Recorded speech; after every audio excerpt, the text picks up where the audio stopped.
తోటకూర తోటకూర ఫ్రైకి ఇలా వేసాను కదండి, వేగింది. ఇప్పుడు మనం తోటకూర వేసుకుందాం.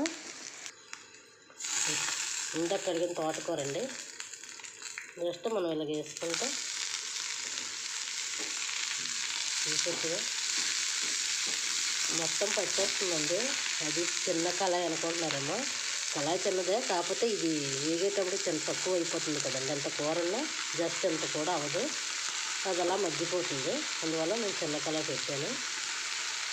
ఇది ఎలా గడుపుతూ వెళ్ళిపోతుంది. కళాయి చిన్నది అని మీరు అనుకోకండి. చూస్తారు కదా మీరు, కూర మొత్తం వేగితే ఎంత అవుతుందో అన్నమాట.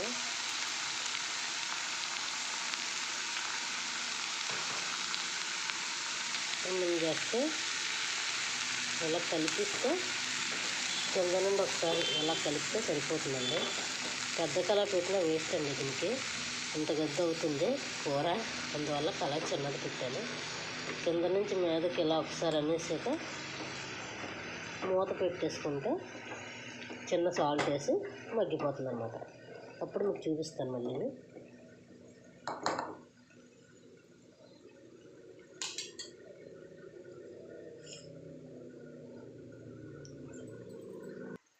సాల్ట్ అండి, కొంచెం సాల్ట్ వేస్తాం. నా చేతితో వేసిందని మీకు తెలుస్తుంది, నాకు అంచనా తెలిసి చేతితో వేసాను. ఇప్పుడు మూత పెట్టుకుంటే అది దగ్గరికి అయిపోతుందండి. తర్వాత మళ్ళీ మీకు కలుస్తాను. మూత పెట్టుకుందాం. చూసారా కూర, అంతేనండి. ఎగ్ టమాటా కర్రీ చాలా ఈజీగా, చాలా రుచికరంగా ఉంటుంది. మీరు కూడా నచ్చితే ఒకసారి ట్రై చేయండి. ఇప్పుడు కొత్తిమీర వేసుకుందాం.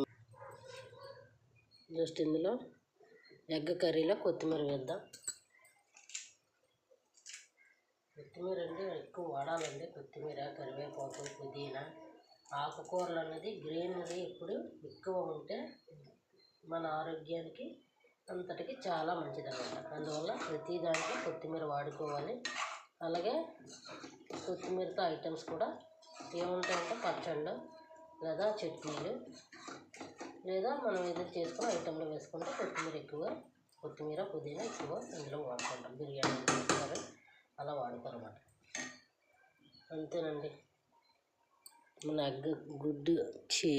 టమాటా గుడ్డు కూర రెడీ.